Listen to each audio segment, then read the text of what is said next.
Hey folks, Jeff Whitfield here with Soulcraft Studio, and I am here today to give you a tutorial on how to basically design your own guitar pedal in Illustrator. This really came about because if you go to Tita has a service that allows you to do UV printing. All right, so if you go to Enclosures UV Printing service, and a lot of people seem to have problems with this, especially as it relates to mainly Affinity Designer, but some people even with Illustrator, which I'm going to show you, seem to have problems like getting going with this. So in order to get your own custom print done, there are certain things you have to do in order to make sure that you can submit it to Tita or pretty much almost anywhere else, because UV printing is UV printing and their rules pretty much are the same because they all use pretty much the same printers. So I'm going to show you today, and hopefully this won't be like too lengthy, but strap yourself in. This could actually end up being a somewhat lengthy little tutorial, but hopefully by the end you'll get a much better idea of how to go about doing this. All right, so one thing I would say is that you would take the time is to go to this page on Tita's electronics website and really read through it. I mean, they were like really blatant about it, you know, please read page until the end. So, I mean, and there's a lot of good information, and even my own personal journey in terms of being able to get to the place where I could just submit a pedal design and know that it's going to be printed right. It took a while. There was a lot of back and forth initially. And so there was some tips in here that really tell you a lot. And one of the things they do tell you right off the bat is that they do not support Affinity Designer. I like Affinity Designer. I wish I could use it more often, but unfortunately, when it comes to this, I ended up deciding just to go with Illustrator because there's a couple different reasons, and I'll tell you why. But lo and behold, you could use Affinity Designer. Just understand there are some limitations, and I'll share with you what those limitations are. And let me turn off my email because that's annoying. All right, so first things first is that one of the things you'll notice is that there is a list of different designs here. You can download different enclosure sizes. I highly recommend downloading these as like the start point for your templates, because I mean, Tita just made it really easy and gave you the exact dimensions you need and in the formats you want. So you can use AI for if you're using Illustrator, or PDF if you choose, to use that as well. And like say, Affinity Designer or whatever program you're deciding to use. All right. And 2 is that everything must be in CMYK, not RGB. That's a big thing. And then 3, one of the things you're going to be looking for is really that this particular layout. You're going to structure your templates with these 3 layers. And the way it works is basically this, is that white always gets printed first. So you're going to have your white layer on a single layer, and then above that, color. So you put all your other items in there. And then finally your gloss layer. Either it's going to be varnish or matte, depending on what kind of finish you want for your gloss. So that's the way it gets printed. So white first, then color, then gloss. And as a reason for that is because when you get into white, one of the things you'll note they're going to tell you about is that you need a white layer underneath your color layer if you're printing on darker enclosures, because if you don't, you end up with a situation where the color could potentially bleed and it just doesn't look right. So if you're going to be printing on darker enclosures, it's best is to create a white layer that duplicates pretty much what your color layer is going to have. So that way your color layer has something to really truly print on and you get better results. So that's one of the other tips they tell you. And then there's some other tips too, but that's the general gist of it. All right, so let's go in real quick and share with you kind of like how I go about it. So one of the things that I do is I downloaded all the templates into my own little template library. And so we're going to take the 125B one. And I have one that I'm currently working on. It's the MDMA Overdrive. And it's still not completed with it, so it's a great one to kind of share with you on kind of how I go about it. But before I do, let me share with you one that's already finished, so you get an idea of kind of where we're going with this. So let me try to find one that has it's pretty good representation of what we're after. Let's see, what's a really good one? Let's just try this one. Pyrocumulus fuzz. All right, so I think this is the one that I have a pretty good representation. All right, never mind. All right, so you can see it has already the total finished product already ready to go. And some of the things you'll notice on the right-hand side that I put in different layers. Now, again, if you're whether you're using Illustrator or whatever, layering is layering. It doesn't really matter. And the basic nuts and bolts of it is really going to be these layers. So if I turn off all the layers but these, that's kind of what you're left with. That's what you would actually be sending to Tita or whoever. And let's break this down right quick. So we said that white gets printed first. So I'm going to have my background layer and also have this drill template layer as a guide. And that's kind of what you lay down first is your drill template. That's what I like to have. I like to have a drill template. And then once I have that, I'll usually go through and on my color layer, I'll go ahead and add my drill templates. Now in this case, it's white. So all my drill stuff gets added in as white. So which you can't really see right now, but yeah, they're there. Anyways, and then I'll add my background, and then from there, I'll add my white and my color. And you can see kind of how that works. So and you can see right here, like if I turn off this white preview, see how it has a little cutout right there where any of the white is? That's another really, really important tip you got to do, and I'll show this to you in a minute, kind of how you have to deal with that. Is anywhere where there's a white and there's potentially that color could overlap it, you need to make sure that all your white gets punched through. So any layer, any color that's on top of your white, if the white can't show through, you need to make sure it's punched through and cut out. So that way your white can actually show through. So it goes something like that. So those are like my 3 main layers. And then I'll add a hardware layer, and I'll show you in a minute kind of where I get all those assets from, to where I can just kind of mock up and kind of know where all my knobs are going to be, kind of roughly the size of the knobs need to be. And that gives me an idea of like the proximity of all my graphics and things like that. So that way I don't have, labels that are like, being covered up by the knobs and so forth. And then finally put the gloss layer on, which again is really just like one big layer for whatever gets covered. So, and it has to be a specific color too. So both your color and your white need to be a specific color. And we'll talk about that in a minute as well. And then I have a white preview layer, and it's mainly because when you're in here, and if you decide you're going to color it in the color that it needs to be for white, it's actually a different color, because when it gets sent to the printer, it tells it what's supposed to be white, the specific color that you apply to your white layer. Really weird. But this kind of, I use a white preview layer, and then from there I'll go and I'll duplicate that and then color that the correct white color, for the printer. And then from there, export this out, and then boom, away we go.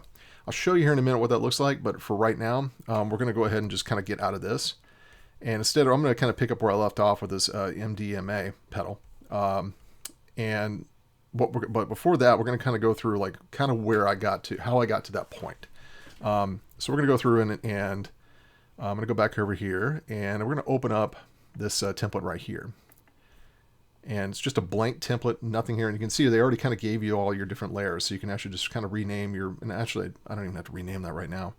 Kind of where you need to start. All right, so one of the first things first that I do is I'll go through and I'll download the documentation with the drill template. And so what I'll do is I'll go and I'll just open up that PDF that has the drill template, and I'll just simply, all I simply do is I just delete out any of the pages that don't have that drill template, where I'm just left with just that one page. And I'll save that in its own little PDF. So if you're using on a Mac and you're opening up Preview, you can do that really, really easily from the sidebar just by, highlighting the page and hitting delete. Not going to do it now, but yeah, that's the idea. And so once I'm left with that, I can basically take that PDF and then just put it into Illustrator, and then CMYK, that's fine. And then from there, what I'll do is I'll just simply copy that layer. And sometimes you have to go into the layers and, delete out the parts you don't want. But generally speaking, that's really all you need is just that one layer. Then from there, I'll go and I'll create a new layer, and I'll just simply call it a drill template. And I'll throw that at the very, very bottom, just like that. And then paste that right on top. Oh, and see, hey, that's not good. So one of the things we need to do is we need to go through and usually what I'll do here is I'll just go ahead and eliminate anything that doesn't need to be there. And yeah, there we go. And just simply go and just, anything else that really doesn't need to be there, to where I'm just left with just that. And then that way, technically speaking, I should have a nice tidy little template that I can, there we go, that's better. All right, so and usually if everything is all centered up nice and neat, you can usually just use auto centering and just boom. And if you really want to, if you got everything lined up where it's like, nice and squared up, where it's just, the exact dimensions that needs to be, where the height and the width are exactly even. If it's like that, that's great, because then you can actually just go and use your alignment tools and, do it that way. That makes it where it's nice and perfect, and then you can lock that layer. That way it can't be changed. Then from there, one of the things I like to do, this nice little trick, is sometimes I like to go and I'll duplicate this layer. Duplicate. And then lock that one. And then what I'll do is sometimes I'll just change that. If I know that my drill templates are going to be on my color layer, I'll just simply call that the color, and then just eliminate the other color. There you'll see why in a minute. All right, so put that above white, because again, white gets printed first, so we want to be able to have a representation of that. All right, so, and then I'll go ahead and turn off that one. And then from there, I can just simply go in and eliminate anything that doesn't need to be there. And let's see, we get that. So again, the idea here is that I want these little drill holes to be part of the template, to be part of this layer. So I'm just eliminating anything that doesn't need to be there. And then, okay, so I don't need these little labels right here. All right, so, all right, and then we just do that.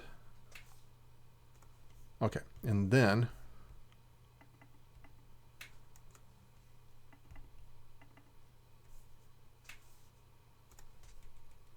all right, we're getting there, Doggone it, we're getting there. Sometimes this stuff can be finicky because of the way the layers are presented, so yeah. Yay. Oh, come on.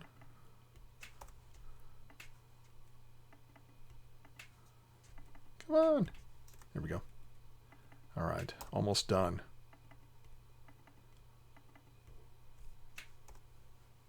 All right, so now we're left with these little... Oh, I forgot this little guy down here, didn't I? Oops. Come on.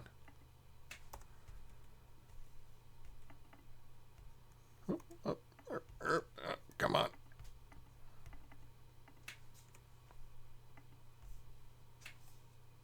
There we go. All right, cool. All right, so now we're left with these little drill holes, and I can actually go through, and I'm going to go ahead and just group them little suckers. So just do that, and then group them. And now I can rename that drill holes. All right, so now I have drill holes. Yay. And they're nice and exactly where they need to be, right? All right, so then what I can do is I can create a hardware layer. New hardware. And I can throw that on the top, right? So I can just all above it. Oh, and a background. We need background. New layer, background. I'm going to show you a nice little trick here. So let's say, put this right there. Perfect. All right, so if I look at on here, I'm going to do this green. So let me go and get rid of that. All right, so we're going to go back to the Tita thing. And I'm going to show you a nice little trick here. If you go to my enclosures, I go to 125B, and let's say that I am going for a green, right? So I'm going to go for this nice bright green. One of the things that they're really good about is giving you the Pantone color. So I'll go and I'll grab this Pantone color, and I'll show you a trick. Use Color Snapper, but you can use whatever color thing you want, but I just simply grab that. And it's just approximation. It doesn't have to be exact. And then that way I can just go and draw my color layer, right? And I can give it the same hex color, and then just simply put that right there, right? Yeah, check it out. All right, oops. All right, so there's my color layer. And then now I can just kind of start designing my petal right on top of it. And one of the things I like to do, I'm gonna go ahead and save that, is you can kind of see what I did here. I added some hardware. And the way I do that is I have this handy dandy little cheat sheet here, knobs and hardware right here. And I got that from the Pedal Vector Pack, which is ontheroadeffects.com/vector pack. Now, right now that they're currently working on a revamp, but if you're real nice to me and then you let me know, actually what I'll probably do is in the show notes or the notes for this video, I'm going to go ahead and make sure to have a link to this. And then later, you can download the update. All right, so, but basically all it gives you is, there's a bunch of them, but basically gives you like this nice little tidy thing where you can have your own drill holes. If you want to use these, you don't have to use the ones from the templates. LEDs, foot switches, you name it. So it kind of gives you a lot of those, and it gives you a collection of knobs. It doesn't have to be the exact knobs, but at least it gives you an idea of the basic shape of the knob you're going for. And then from there, you can actually figure out what kind of knob it's going to end up being. Typically on this particular pedal, I'm going to use the 16 millimeter knob. And then from there, I'm also going to put in some LEDs. So for this one, looking at the template, I've got a little spot right there. I've been starting to get used to using 3 millimeter LEDs. So I'm going to go ahead and put that on there. So make sure it's hardware layer selected. And then one little trick I like to do is it's kind of hard to line them up, right? So one of the things I do is I'll just throw the opacity down a little bit. And then that way I can kind of zoom in and get that sucker pretty much just kind of, again, doesn't have to be perfect. There we go. Put the opacity back up and voila. All right, so let's go ahead and add in a red LED. This makes it really easy to do. And then let's see, put that in there. Oh, hey, what happened? Oh, that's why. Hello. I accidentally selected that other layer. There we go. All right. Put that there. And so you can see what I'm doing. I mean, I'm just basically taking a lot of these little components, and you can even put, toggle switches, that sort of thing. Actually, there is a toggle switch on this one in there. Hey, look at there. All right. And just put our little LPD in there. And again, can't see it, so go ahead and put the opacity layer there. Get it roughly where it needs to be. A little higher. Yeah, it's about right. All right. Again, it's just approximation, not having to go for exact, and then let's get our toggle switch. Let's go ahead and put that in there too. That one goes right there. And again, throw our opacity down so we can see what we're doing. And then just get it kind of roughly kind of where it needs to be. And there you go. All right, and then knobs. Now I know I need like 16 millimeter knobs roughly, so I'm going to throw this one in there. Oops, keep selecting my finished product. All right, and then again, got to throw that opacity down to be able to see what we're doing. All right, so then we can kind of get it roughly. See, I love sometimes you got to zoom in a little bit in order to get it to snap right. Yeah, that's about right. Yep, that's good. All right, so I'm gonna copy that one, paste it. Once you get one pasted, it's like so much easier. You can actually line it up with the previous one. Because if you get one right, then the others it makes it a little bit simpler to do. Yeah, something like that. Oop, not wanting to be cooperate. There we go. All right, get another one. So you can see what I'm doing. It's just simply just lining them up. And see then, yeah, it makes it way easier when you get one in place, or two in place, I should say. Voila. So then I can just select all these and then bump the opacity back up. Voila. All right, so there you go. That's kind of like your nice tidy platform. And then from there, you can start by, populating your white and color stuff with your labels and everything else, and away you go. Now, let me go and save this one. And another thing I'm going to show you real quick is another little handy-dandy little tool that you can use if you so choose. And that is, let's see if I can find this sucker though. Is it the pedal vector pack? I think it is. Nope, that's not it. Yeah, graphic items. Yeah, these little suckers. So I have this one too that I use every now and then. And this one is by Pachyderm Pedals. He has this really cool one that has a few little tidbits like, these little 9-volt things up and down, just basically ready to made. I mean, you can make them yourself, but I mean, it just makes it so much easier. And he also has little dials and stuff. I tend to use this one right here quite a bit. But there's some other ones too. I've used this one before in the past. There's one that go fully all the way around. So there's, these are really nice to kind of put in and kind of give it your, places where your knobs are, some little indicators and stuff. So pretty cool. And you can get that at pachydermpedals.com. I think it's like under tutorials, I think, something like that. He's got, the knob surrounds here, and he even has one on here about creating a PDF for Tita printing. That's a pretty good one to read. That's actually a lot of what I learned is based off of what he wrote. So you can kind of go there and figure some stuff out. All right, so let me go back here. And we're going to close this out, and we're going to go back to my finished product that I'm working on right now. So I have my hardware layer, and I don't have a gloss layer yet. I do have a color and I have a white, but one of the things you'll notice is that the backgrounds aren't. The white isn't working right now. It's because simply I have this color layer. So there's my white layer.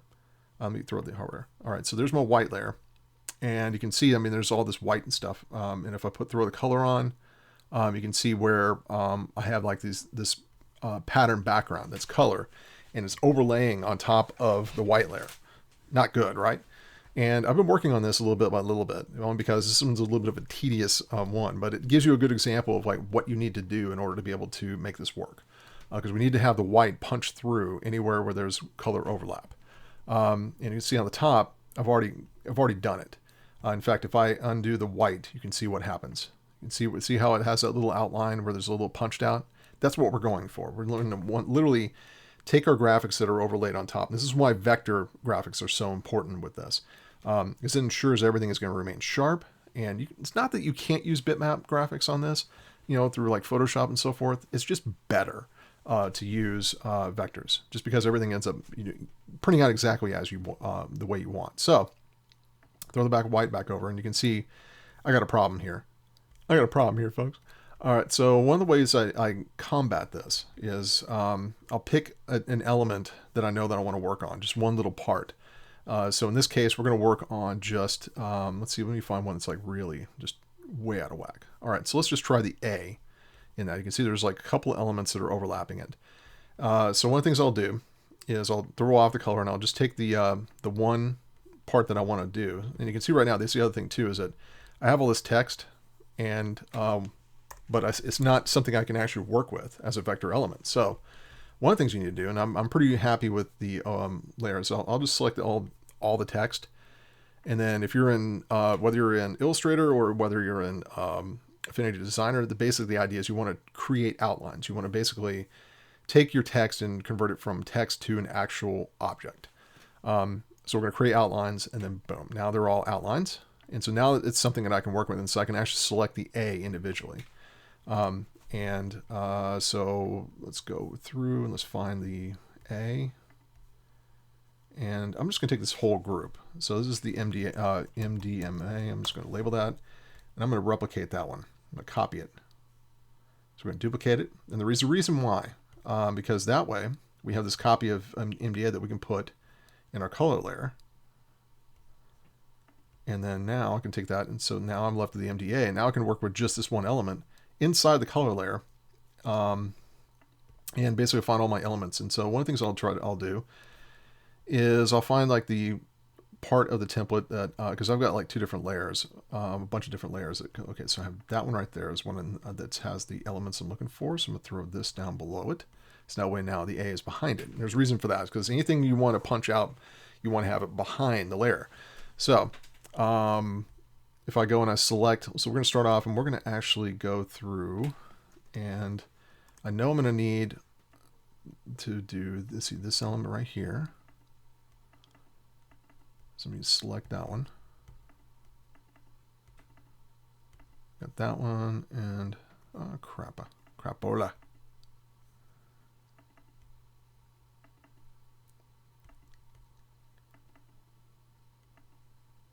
All right, so I'm going to go ahead and find that one layer. That one. All right, so that one's the one I'm looking for. All right, so one of the things I'll try to do is I'll try to see if I can like merge anything that needs to be merged, that I can merge. All right, so that one's good. All right, so there's my one layer there. I have two different little parts. So I have that part on the outside, and then I have like that little leaf thing on the inside. So I'm going to go ahead and take that one. So we're going to select it. And then we're going to select our A, our copy of an A, which, by the way, if you know you're going to have to do it, we're going to do this twice. So one of the things that's probably recommended is to take and duplicate the number of times you basically need to do it. So I'm going to hide that one. So now I can basically select that one. All right, so there's my top layer that I need to punch out. And then I'm going to select the item that is behind it, which is the single A. All right, so I got the A behind it, and I got the item that I wanted to punch out the A out of. And then in the Pathfinder, which again, if you're in Affinity Designer, it's going to be something very similar. But the idea is that this one has a minus back thing, and the idea behind that is that it's going to eliminate from the forward-facing element. So this circular, two circles in a way, anything that's behind it is going to be punched out of it. So that's why I'm going to do the minus back. That's why I have the A behind it, because anything, the idea is that the A is going to be the thing that is overlapping it, that's basically going to be punched out. So if I do that, voila, see what I mean? It punches it out. All right, so I don't have to deal with that anymore. Now I can select this element again, A. I'm going to go back up here, and we're going to select that star. Now we have the star there, or the star, or leaf, whatever the hell you want to call it. All right, I'm going to punch that one out too, and bam. So now I'm done with that. And if I do my white again, you can see it's punched out just right. Oh, no, it's not. Look at that. It's sort of punched out, but there's another element here. See, there's, oh, it's because it's on a different layer. Yeah, so I have that element on a completely different layer. So I got to punch that one out. Yay, right? So I got to find that one. Yep. See, this is all, it's all fun. This is fun stuff, man. All right, so I got to find that layer. Yeah, see, some of these elements that I have are like, layer upon layer upon layer. It's just like nuts, knuck and futz. Let's go ahead and merge those together. It's not letting me, is it? There we go. All right, so merge those. Okay. And then go back down. We're going to take our, we don't have an A. Oopsie. So I got to replicate that one A again. Anyways, well, you get the idea though. So yeah, so once you kind of get everything the way you need it to be, all right, with this, and you can see, I mean, once you kind of have it where you have all your elements where they need to be, having any white that's punched out and that kind of stuff, then you got to go to the next step. So let's just say for the sake of argument that I've finished this particular petal, and I'm going to go ahead and find one that is actually finished, so you can kind of see kind of how that process works. So let's use let's go back to that one I had before. That one's probably a pretty good one. All right, this one's actually a pretty good example. So if let's just say for the sake of argument, I did not have this white layer. So I'm going to go and eliminate this white layer. Delete. Yes. And we're going to go ahead and delete this gloss layer too. Oh, I'm so daring. All right, so now we're left, let's just say for the sake of argument that this is what you ended up with. All right, so you have your hardware layer, you've mocked it up, you've got all your elements there in the color and white. You've punched out anything that's white out of your color, so that way you know that everything is all tiny, dandy. And it's like, okay, now you're ready to basically take this and spit it out into something that you know is going to be printable. One of the other things you need to do is add gloss. And gloss and white, those are the two main ones that you want to be able to deal with. And again, if you go back to the Tita website, and let me go back to this. And one of the things you can do is you can scroll on down, and one of the things they give you is right here. They talk about color, and they talk about white and gloss in particular, and talk about how there is a specific color, and they actually give you the Roland Versa Works AI file. And if you're using Affinity, I think that Pachyderm Petals actually has a download for that too, and there's a few places we can get it. But if you're using Illustrator, it's even easier. You can basically just add this Illustrator file and add that in as an actual palette in your color palettes to work with. So you can actually see it right here. I have this little color palette. And so whether if you're using Affinity, you'll probably see this too. And the idea is that it gives you RDG gloss and RDG white specifically. Those are the two you really need. Now, none of the others is supported. One of the things I will say, I think there's been people that have tried to use like, the metallic silver. You can't. They don't. Tita's not equipped to do any kind of like metallic printing yet. All they do is just gloss. Gloss, either varnish or matte. Never used matte before, but I have used gloss. All right, so All right, so let's just try to do a gloss layer right quick. So what I would want out of this is, let's just say that I wanted to make sure that I wanted to have just my labels to be gloss, and I want my graphic to be gloss, and I want just the white to be gloss. Okay, let's just say that that's what I wanted. So one of the things I could do is I'm going to just duplicate my color layer, and we're going to duplicate our white layer too, my white preview. I'm going to go ahead and duplicate that too, and you'll see why. All right, so I'm going to rename this top one gloss-v for gloss varnish. All right, and then so that's above. Again, I got my white, color, and then gloss. And then I'm going to go ahead and take my white preview. We're going to undo that, and we're going to take and find just the stuff that I want to do. So I want the logo, okay, and I want my labels, and there's my 1, 2, 3, 4 labels. All right, now I don't need any of this, so I'm going to go ahead and just eliminate those. So now I'm going to do my color. I'm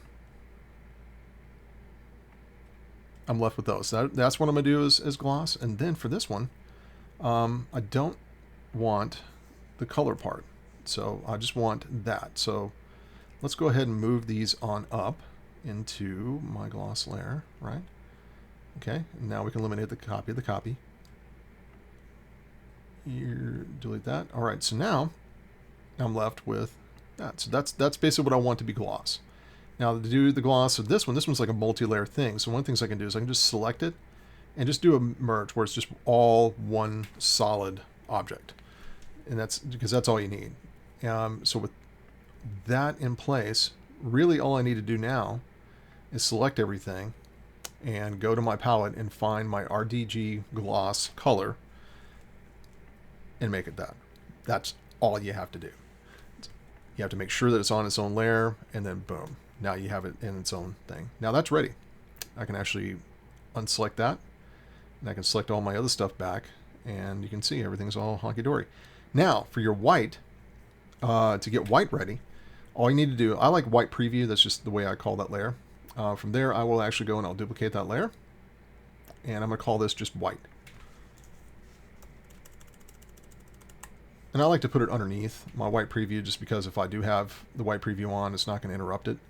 But again, select everything on the white, making sure that also, the other thing too I always like to make sure of on any layers, one, make sure that on type that it's create outlines.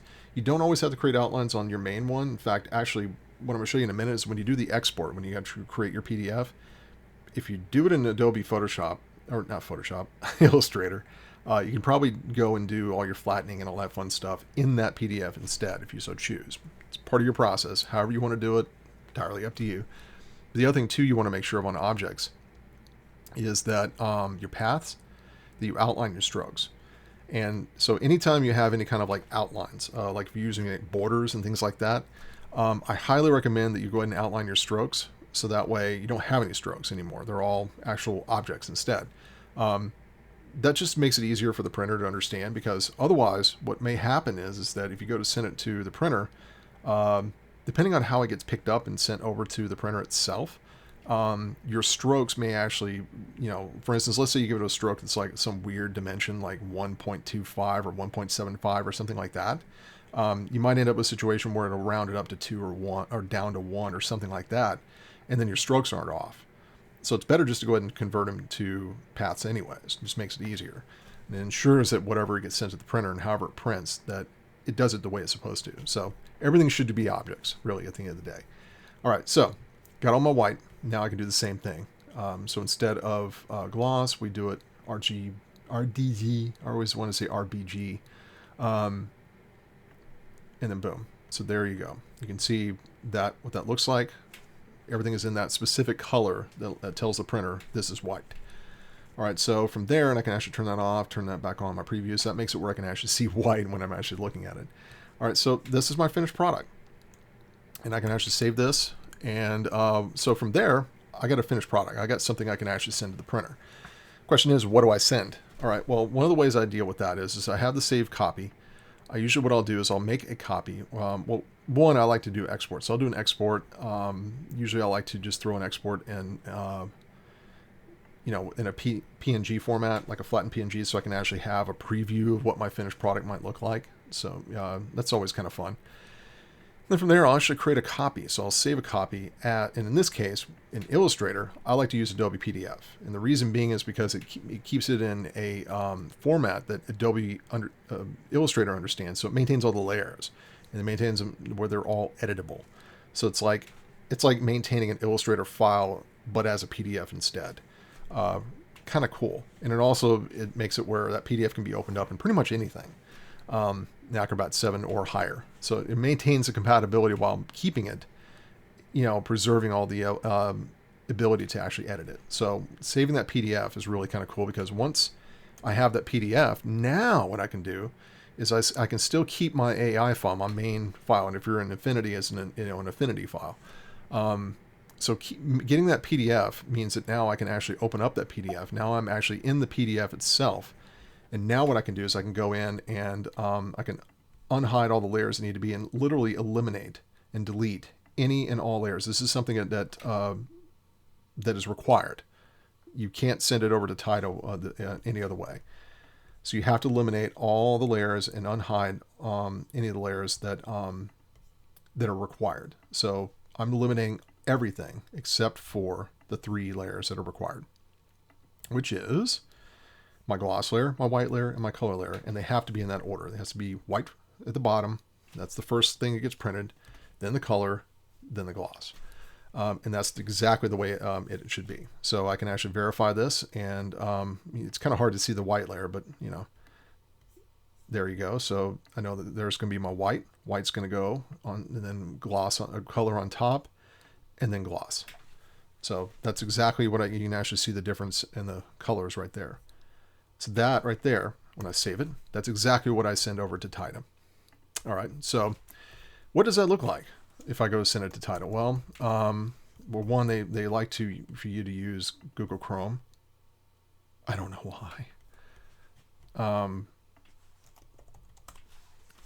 And from there, it's really the simple process of basically going in and creating your UV template first. So you have to go and use new UV template.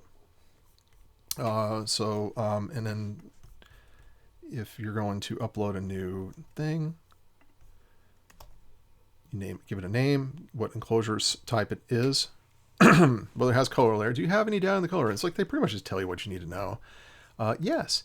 Do you have any data in the white layer? Yes, I do. And did you apply the thing? Yes, I did. Did you have data in the gloss layer? Yes. What kind did you actually apply the correct color? Yes, I did. What type of gloss do you want? Varnish or matte? So it's pretty much self-explanatory. And then from there, you upload your PDF file that you just created. Click yes, I read the instructions very carefully, and I know that if I screw up, it's on me. You double check the format, you double check the size, you save your UV design. And then from there, you can actually double check it over here. And so, I've got a couple in progress right now, and you can actually, look at prior designs like this. And so I have this one right here. I can actually preview it and know that it got uploaded correctly. If I need to edit it, again, once you submit it, that's it. Once you submit it over on this side, that's it. And then if I can actually edit my design, so if I screw up, I can re-upload it. I can change any of this stuff up on the top, whatever. And then once you actually have got that in place, and you've made your order on TaydaElectronics.com, and you'll see an order sitting in here. Right now, I don't have one. But if you do, it's simply a process of once you have your template in place, of submitting the order, selecting the correct amount, the correct template, and then submitting your order. And then from there, you can just wait and see it get printed, and everything's all honky-dory. All right. So, what now? Honestly, I think that's really about it. There's really not much else to really tell you, I don't think. It's pretty straightforward process at that point. Again, I have some stuff that I need to work on myself. I mean, I've got quite a few new ones and things. Once you kind of get the hang of this, you'll start to figure out some really cool tricks you can pull. There's all kinds of things you can do with gloss.